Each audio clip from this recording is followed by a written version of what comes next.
Hi, this is Lewis Perkins with the Apparel Impact Institute, and thanks for joining us today for another episode of our Climate Conversations with Lewis and Friends. And this season, we are focusing on the work of Apparel Impact Institute's Climate Solutions portfolio. And for those of you who have been listening to the podcast, you are getting a better idea of the work that we're doing to build out a fund, the Fashion Climate Fund, that is in part providing grant dollars and subsidizing the support and development of proven solutions to get to scale for decarbonizing the fashion supply chain. And with that, we've got a great group of guests joining us today. I have Beth Jensen from Textile Exchange, who's also a member of our advisory council, and Owen Barder, who's coming to us with our technology and solution that we are going to highlight today. And then, of course, Pauline, who is a member of our team at Apparel Impact Institute, who's going to be sharing a little bit more about how this specific solution is helping us achieve our goals with the criteria of effectiveness, reach, and scale. So let's dive in a little bit to the work here. And so, Owen, tell us about your technology and solution that you are bringing into AII's Climate Solutions portfolio work. Thanks. I think technology might be putting it strongly. It's something of a low-tech solution to a big problem, which is the overuse, in many cases, of nitrogen fertilizer among farmers growing cotton. To cut to the solution before I explain it in more detail, the solution that we're testing and which we've had some success with is to provide farmers with a color chart, a bit like a paint color chart that you might get if you're choosing a paint, that shows different types of green, different shades of green, that enables the farmer to look at specific plants or parts of their field and figure out if they have too much, too little, or the right amount of nitrogen. And thereby to apply the right amount of nitrogen for their plants in their field. And that significantly reduces excessive use of nitrogen fertilizer. And so that both saves the farmer unnecessary spending, it increases yields, and it reduces greenhouse gas emissions pretty substantially. And I love that, as we really think about climate solutions and new technologies, a lot of them are just returning to a lot of the wisdoms that I'm sure many farmers have known for many generations around being more intimate with what they're observing as they're growing, right? And so what you're really doing is bringing kind of in my perspective, this is something that seems so common sense, and yet you've developed this, solution that is really going to help elevate a low-hanging fruit choice to the farm. And so, tell me a little bit about precision development and like how a little bit about you and how this project came to fruition. What's the story? Precision Development is an organization focused on supporting smallholder farmers across the developing world. The underlying problem is that smallholder farmers are producing somewhere between a third and a half of what they could be producing with the land available to them, the seeds and inputs available to them. And there are a bunch of reasons why they're not, in fact, able to produce at the full potential their land offers. And oftentimes, not always, oftentimes that's because there are key bits of information that they need but don't have. And sometimes that's information about new technologies, new seeds, new fertilizers, new approaches sometimes. And what we can do is support them in informing them about those things. But often it's not that. Often it's other kinds of information they don't have. It might be information about what's happening to the weather this season. When is it going to be a wet growing season or a dry growing season? So what kind of crop should they be growing? Sometimes it's about pest outbreaks that they don't have information. But one particular piece of information that farmers don't readily have is the amount of nutrients that are currently in their soil and being taken up by the plants, and what's the appropriate amount of nutrient for them to have. And in America and Europe, we have quite effective technologies to measure that electronically and provide the farmer with advice. But across many developing countries, that isn't available. Wouldn't be cost effective for a very smallholder farmer to have that. And so we're looking for other ways for them to get that real-time information. So PxD's job is figuring out what are the constraints that farmers face in being more productive and figuring out how can we provide them with that information and get that information to them. And it's been enabled by the fact that most farmers now have mobile phones, often not smartphones, but the older generation of phone that can have an SMS message or a voice message. So we try and reach them with advice that's relevant to them through those mobile phones. And because we're doing it that way, we can customize and target the information to the specific farmer. We know what crop they're growing. We often know what seed they're growing. We know their soil type. We know where they are. We know what's happening to the weather in their area. And with all those things put together, we can target them with specific information. And that increases their incomes. It increases their productivity. It means they're less likely to be hungry. It increases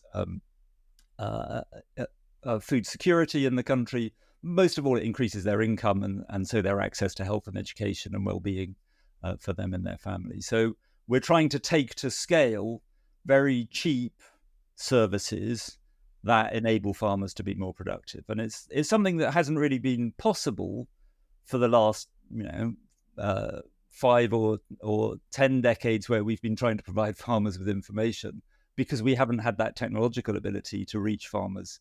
I had so many ideas and questions to dive into, which we'll do in this conversation. But I can definitely see, for those that are listening and are familiar with AII's efficiency work in facilities, clean by design, this is like really resonates with me as a very similar philosophical approach to providing tools, low-hanging fruit, resources that aren't tremendously expensive, but really can have a big impact for a farm. So I can see these correlations already, which makes me want to turn it over to some of our other guests on the podcast. So Beth, Jensen, we have known each other for a while and we have talked on podcasts before together.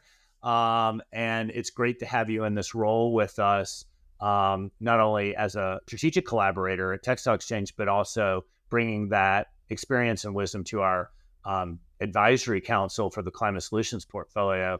When you saw this come through, tell me a little bit about how this aligned with the way you were looking at AII's work, the climate solutions portfolio, and any potential, overlap with what you're doing at Textile Exchange.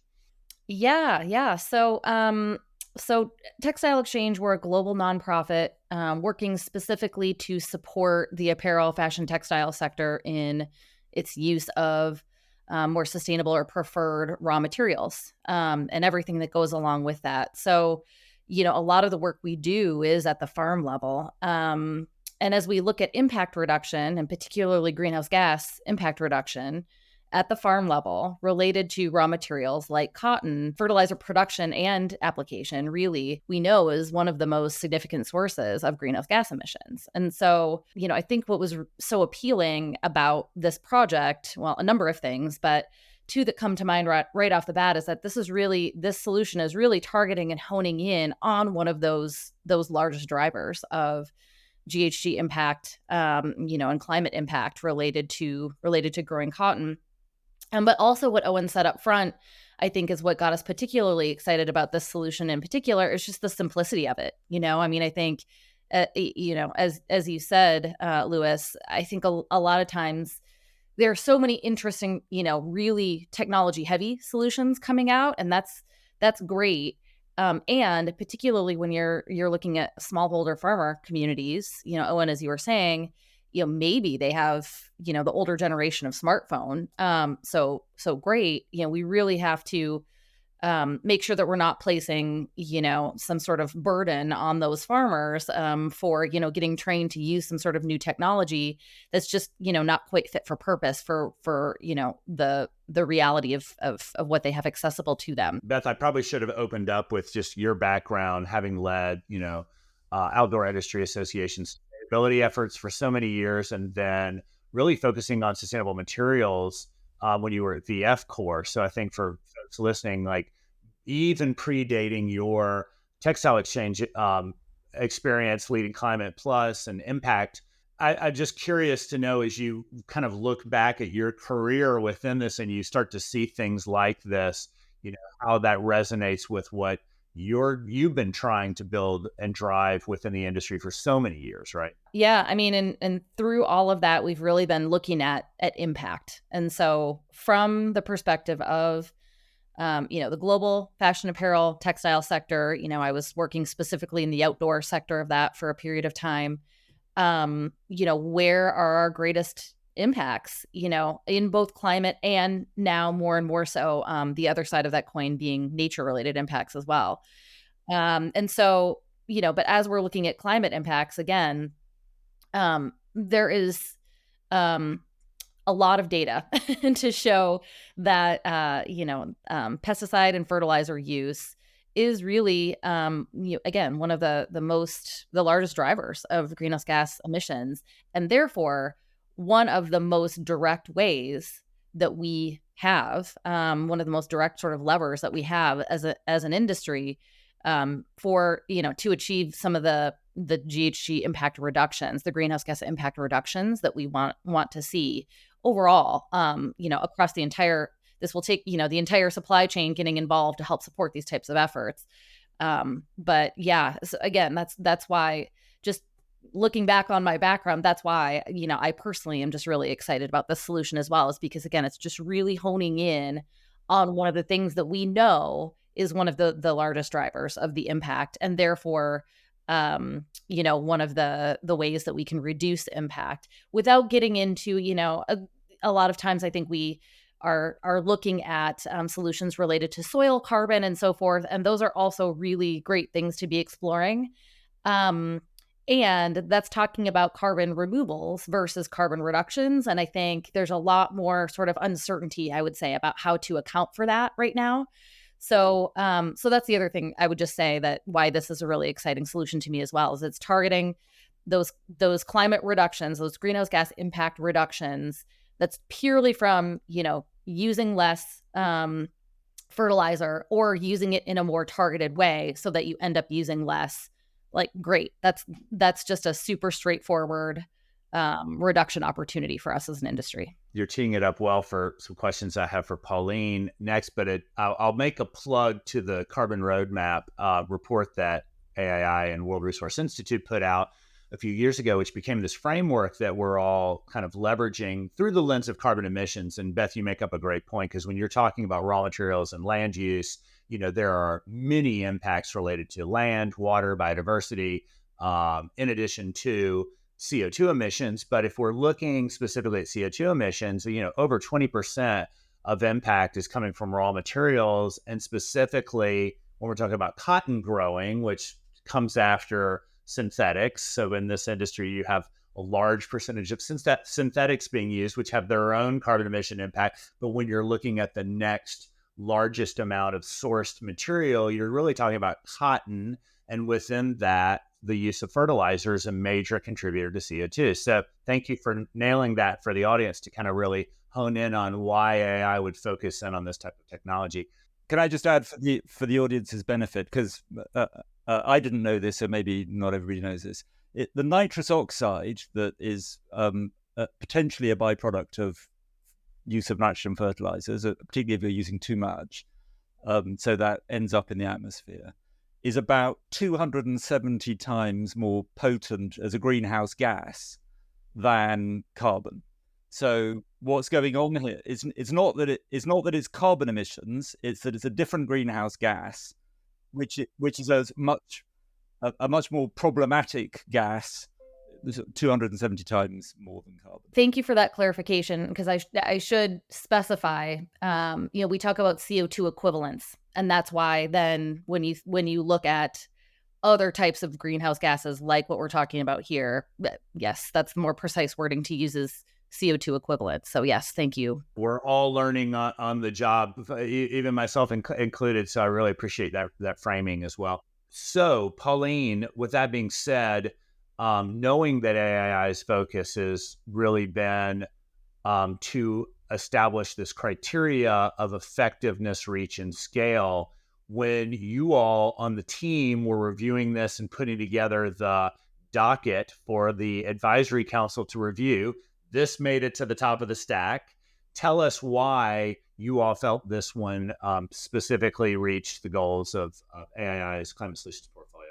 On the one hand, and that's already been spoken about, this is a tier 4 project, and that is very new for AII. But as you pointed out, from a roadmap perspective, it's a very crucial part of the story of decarbonizing the sector. So I think that was one of the one very big reason why we were attracted to it. We got other applications in this, so why was this one then the one that made it? And that's then when we drill into the effectiveness, reach, and scale. So from an effectiveness perspective, on the one hand, we've just heard the kind of gases that we're talking about are much more potent than CO2. So by reducing the release of those gases into the atmosphere, we know that this has got a lot of potential to save emissions. And because fertilizer is a subsidized substance in India where this project is taking place, it is easy to over apply. So we know that there is this over application, and we know from the pilot study that was submitted to us, the methodology that PxD presented is effective. It's going to reduce this amount of percentage of emissions per kind of farmer that employs it. So we were impressed with the potential impact, but also the way in which it's already been calculated through the pilot study, and the quality of the data that was provided to us was really far and kind of in front of a lot of the other applications, which is a particular challenge in this part of the value chain because it is difficult to track. So that was something that really attracted us, and we're very much looking forward to the impact that that's going to have.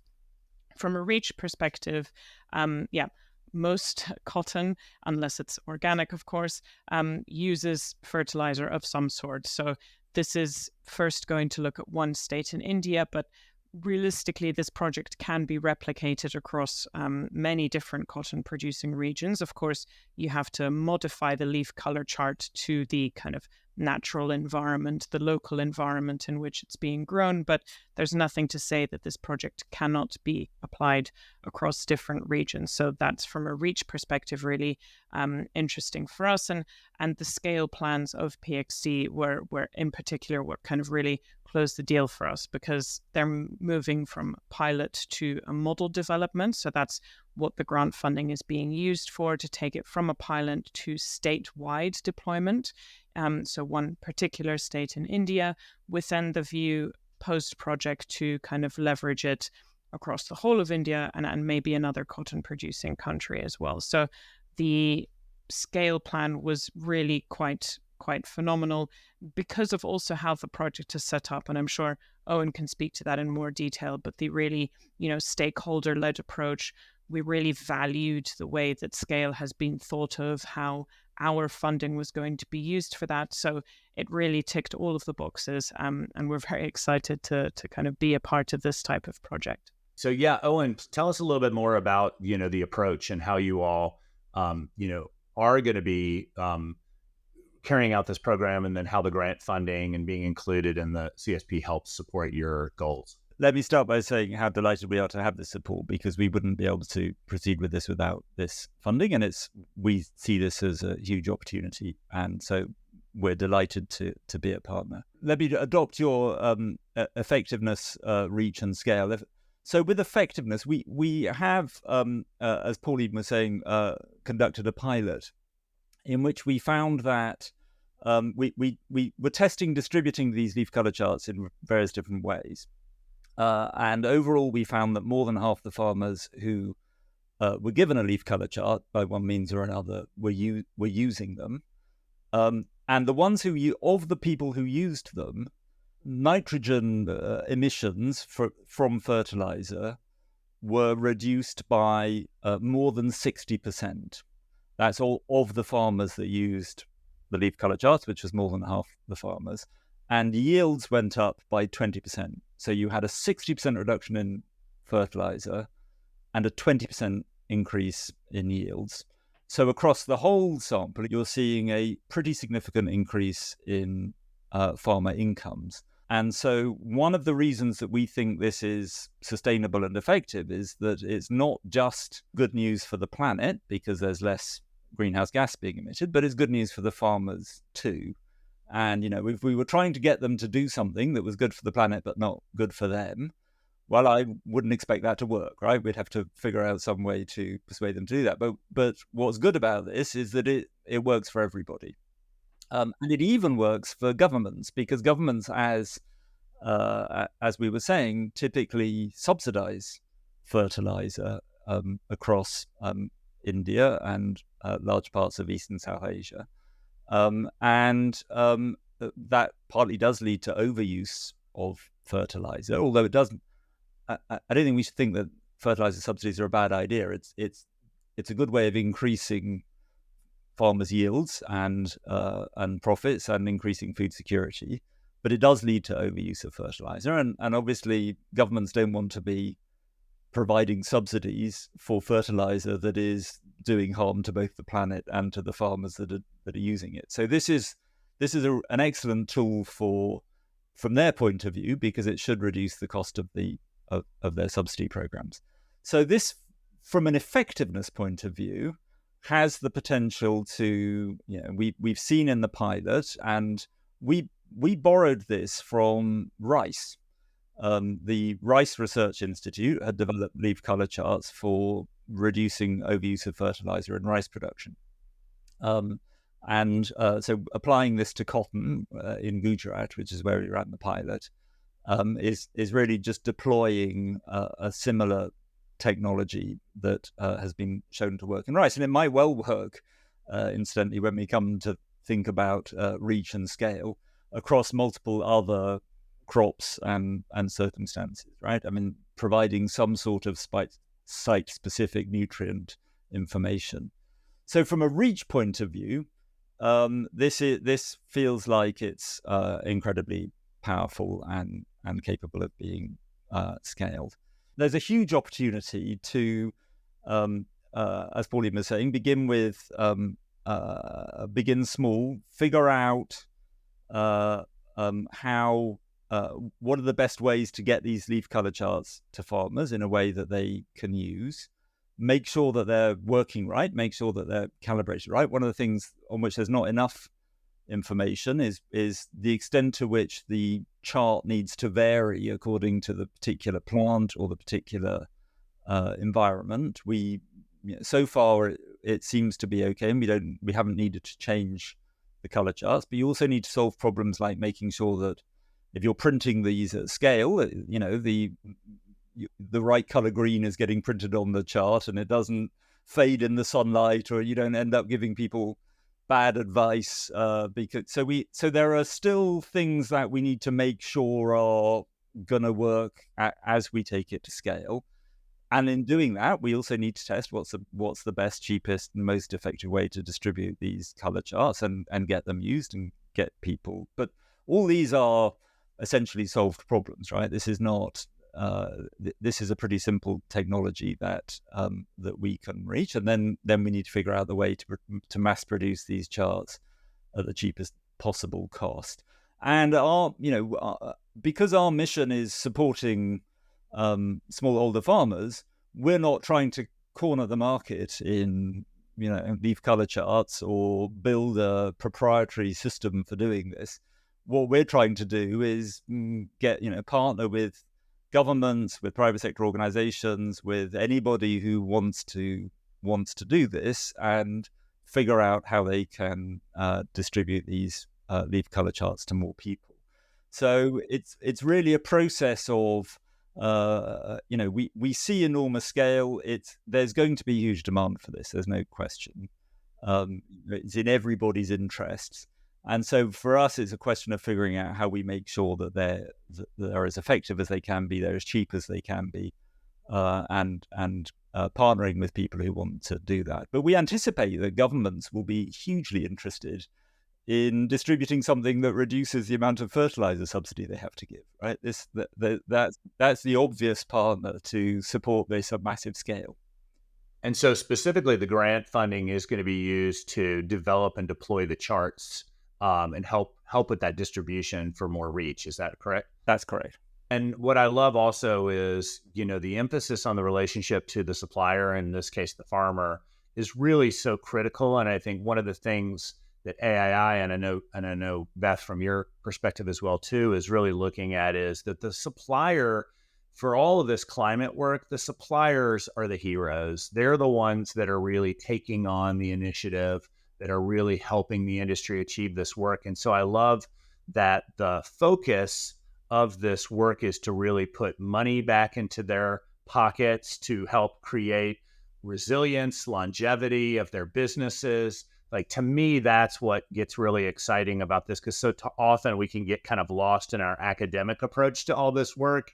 And as I'm listening to you describe it, just the huge benefit that this can provide to individual farmers, families, workers, communities has such amazing potential. So as we're thinking this through, this doesn't end after 1 year. This is a continuing partnership, because what AII, once you're in our climate solutions portfolio, we're promoting this work now through total decarbonization and other leading KPIs, as Beth is great about reminding us. It's Climate Plus, which means there are many other benefits to this work that are going to be resonating as AII continues to help the industry achieve not just carbon emissions reductions, but also, as you said, greenhouse gas equivalents and other leading important environmental and social impact. And we just talked about that, right? Like the impact on the farmers themselves and their lives, which has a social impact as well. So as you're thinking through, what does success look like, Owen, for you all in the coming years? Like what will this lead to, and what would you like to see happen with this work? Well, ultimately, I would like every smallholder farmer to have access to information that enables them to do site-specific nutrient management. So nitrogen is part of that, but there are also other soil nutrients that farmers need to make choices about. And I'm technology agnostic in this. I mean, I don't know that a color chart is always and everywhere and forever the best solution to this. We know it works, and it's cheap, and it's cost effective. So we want to see that scaled up, but we're also interested in how things will change over time. Maybe there are things we can do with satellite photography, for example, that enable us to provide advice on soil nutrient management. Or maybe one day there'll be cheap enough devices that enable smallholder farmers in developing countries to have the same kind of data that's available to large landowners in Europe and America. So let's not, I don't trust the idea that developing countries will always be using simple technologies. It may be that there are going to be opportunities to do to approach this in other ways. But I would like ultimately for us to find ways to reduce unnecessary greenhouse gas emissions from agriculture, whether in cotton and the apparel industry or elsewhere in food production, so that we are able to produce more food, increase incomes, increase productivity, and do so with far fewer greenhouse gas emissions than we are now. And so I would like us to be thinking about, as we reduce emissions, where in agriculture, a very large amount of the world's agricultural land is farmed in developing countries by smallholder farmers. Where are the opportunities for them that are good for the environment and also good for them? And so I would like to see, every cotton farmer having access to the information they need to use the right amount of nitrogen. And I suspect that will be through leaf color charts. But also for us to be thinking beyond that, whether it's through leaf color charts or eventually maybe a mobile app, if we can figure out how to calibrate them right, that enables them to make effective choices about nutrient management, so that we are able to give every farmer the information they need, both to increase their incomes and to reduce their unnecessary emissions. Thank you for sort of painting that vision too, because to me, it's that we're all building and growing and learning, and at AII, what we're trying to do is find those solutions, proven or not yet proven, that we can get to proof point, and then build out to get those to scale. And I hear that philosophically, your view of this also is today it's color charts, and that may continue, but there are other ways in which we can build and grow this level of benefit to the farmer. And so that idea of trying to identify what's coming down the pipeline or where we might go next, I think is a great way to for all of us to be looking at this work. Beth, is you're sitting with us today in your advisory capacity for AII's climate solutions portfolio, but as I've said earlier in the conversation, you come with all this great experience, and you're also representing the Textile Exchange, who is our strategic collaborator, and your Climate Plus program. How did this fit within the work that you're trying to achieve and accelerate at Textile Exchange? We, as Textile Exchange, provide the sort of data and modeling, as using best available data. It's not perfect, it's directional, but to sort of say to the broader industry, okay, here's where impacts are. We're related to raw materials specifically for our sector. They're not decreasing, and they need to be decreasing. And so, to me, the longer I go, working in this field, the more I just, I am interested to find the most direct, efficient solutions possible. There's so much happening. There's so much noise in terms of, innovation and technology and, different solutions to, the impact related challenges we face. And all of that is great. But when a solution like this comes along, that's just so, as I've said, elegant in its simplicity, and just, something that works with the, this smallholder farmer community, that is just how agriculture is done in so many countries.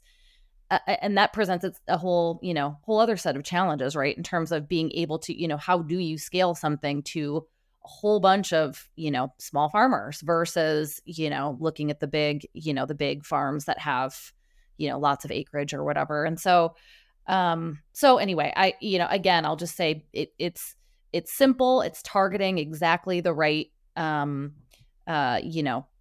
impactful area, impact area that we want to see. It's targeting a fiber category that's one of the highest volume fiber categories in our sector, being cotton, obviously.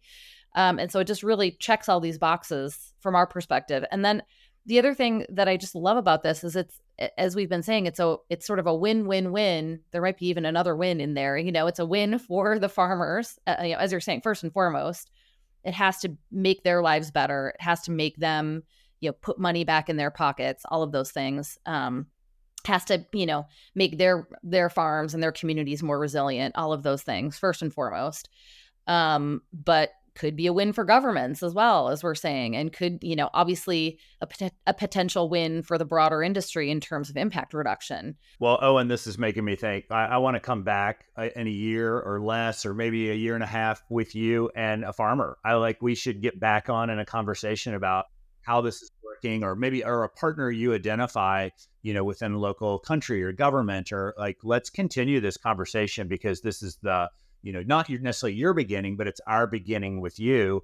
And I think there's a story that we want to continue to tell around the benefit of this work. So I'd love it. And I think we could and absolutely should bring in the voices of the farmers here and hear how they've experienced it and what difference it's made to them. We're keenly all aware that oftentimes it is the voice of the supplier, that is missing in the room, and we're solving for problems and issues and solutions. I'm sure a lot of this you learn from them directly. And it was the same when Linda Greer, who's been with us in previous podcasts as one of our advisors, created the Clean by Design program in facilities. And that's why this resonates with me too. It's a very simple relationship building to the practitioner, to listen and learn, to understand what the process is, to make some recommendations based on these key learnings that can be replicated to lower impact, to create greater efficiencies, to increase value, and to incentivize the supplier to do this work. I love that your model really does resonate around that same concept.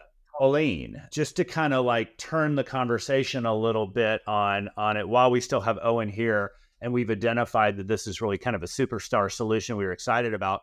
But in the process of really looking through applications, you didn't find enough. What's really important for any application, but will be maybe a kind of a big focus in tier 4 is the data. So we do, as an advisory council, take into account that data is less available in this tier. So we are looking at novel approaches to collecting that data to prove the effectiveness of a solution. But that kind of methodology and approach really does have to be there. And what was really clear here is the pilot had been done and it had shown that it was going to be effective. But, we're also open to looking at supporting pilots themselves. But it really is important, I think, particularly on the field level, to take a very scientific approach to that. So I would urge any applications that are on a farm level, for example, to really emulate this scientific approach and also the human-centered approach of how you're going to make the solutions stick. And I think one of the main things we learned as an advisory council as well throughout this process is that a lot of the applications focused maybe more on the sequestering carbon side. And as Beth said, that is a very important part of, in particular, the net zero story, but it's not just quite there yet from a measurement perspective. And not something that the climate solutions portfolio in particular is going to be kind of looking for in projects. It's really the reduction element. So for sure, anyone doing an application on a farm level really needs to focus their effectiveness on the reduction rather than the sequestration. We enjoy both. We'd like to see both, but the data and the real effectiveness really has to come from the reduction itself. Yeah, and this is a good time to kind of plug the intent of AII's stage of development, where we think we play best. And what I've learned from you all on the advisory council as well too is there are other great partners out there that are identifying things earlier stage, and we work with many of them, like Fashion for Good and Global Change Award at H&M Foundation. Earthshot Prize has emerged in the recent years with some really amazing innovations coming in. We talk to and partner with many of them, and we want to know a lot of the early stage incubators and accelerators out there, because where we think we fit best is once it has gone to pilot, once it has data points that are more proven, that we want to take it to that next mile or maybe even the last mile towards scalability, to help really say, let's align to some of those earlier stage funders, grant makers, programs and accelerators out there, so that we could be sort of a continuation of not necessarily playing the early stage role, but trying to really lean into that model to scale phase. And so if that sounds accurate as I'm hearing it, and I see Beth nodding as well too, that's where we feel like our work is the sweet spot and what's missing, because this sector has been a little stuck in pilot phase, and that's where some really great pilots have been happening, but then we don't find out what happened to it. Where is it going next? What did it work? Did it not work? Now that one brand has tried it and put it in a capsule collection, did they replicate it? Did they now encourage more suppliers to engage in this? And we don't ever really get to hear about that. And that's one of the reasons, I think this work becomes compelling. Beth, I'll tee it over to you. Does that sound accurate? And what are we missing? There's, again, so much exciting work happening in that sort of innovation space, and primarily looking at sort of technological innovation, I would say. And lots of other groups out there are really focused in that space. So there are, and Lewis just mentioned several of those.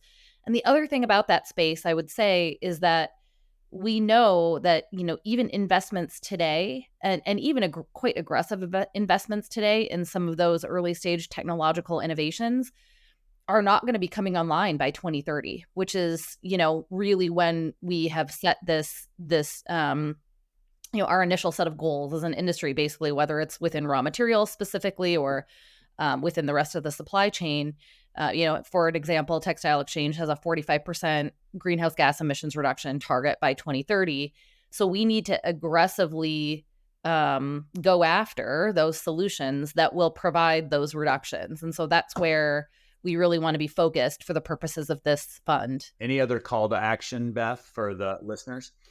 Look at the Leaf Color Charts project, and if I guess what I would say to the takeaways from that are providing those tangible greenhouse gas impact reductions. So that's what we're really looking for within this climate solutions portfolio, is demonstrated impact reduction, greenhouse gas impact reduction in particular. And then also, as we were saying, it has to be beneficial to the communities in which it's operating. So whether it's at a factory or at a field level, something like this where it really is, you can't really see a downside for any of the stakeholders that are involved. That's a pretty slam dunk, so to speak, in our point of view, I would say. So what I'm hearing is if you're listening and you have a solution about, whether it's your solution or you've been funding it or it's in your portfolio, or we want to learn about it. And with that, Owen, to really take us out on the work that you're doing, we're really glad you found us, and we're really glad we found you, and excited about this growing partnership. What is your call to action? I think in many cases it's do what you guys are doing, which is fund this gap between the innovation, the small scale pilot, and the turning that into a product that can be scaled. Because you can get research funding, and you can get funding oftentimes for successful services at scale. But that bit in the middle where you are trying to figure out how exactly to turn the research findings into a scalable product, that's actually quite hard to get funding for, we find. And so what you're doing is fantastic. So part of the call to action is, be more like you guys. But also, if there are people listening who have innovations and need a partner who can deliver on the ground, we might be your people, right? If we're interested in anything that will both improve environmental outcomes, but also support the lives of some of the poorest people in the world. And if you've got an innovation that you need, development and rollout, we've built services that now reach around 10 million smallholder farmers across the world, and we're looking for ways to have impact that serves everybody. So if it's not Leaf Color Charts, but you've got some other great idea that we haven't heard of yet, and you need a partner, please do get in touch. And if you're a funder that's interested in funding that, also please get in touch, because we'd love to hear from you. And I think what's exciting is that there's so many groups we know out there right now working on solutions around their regions, and many of those are cotton growing regions, and for hopefully getting this information out to them, so that as we go beyond India, there's an opportunity for you to plug into others that are trying to solve for this problem and could really use your leadership and your solutions within their work. Right. I mean, I don't think of them as our solutions, but the world's solutions. And if you want to help us with Leaf Color Charts, again, we'd love to hear from you. We're looking for partners and, great ideas for how to take this to scale. Well, Owen, thank you so much for joining us today to share more about this exciting work. And thank you to Beth and Pauline for the continued hard work and leadership that you're showing on the advisory council, on the climate solutions portfolio criteria side, and more to come. And to the listeners, you can find this and share it, please, widely with your audiences on Spotify, Apple, and YouTube as well. So thank you for joining us.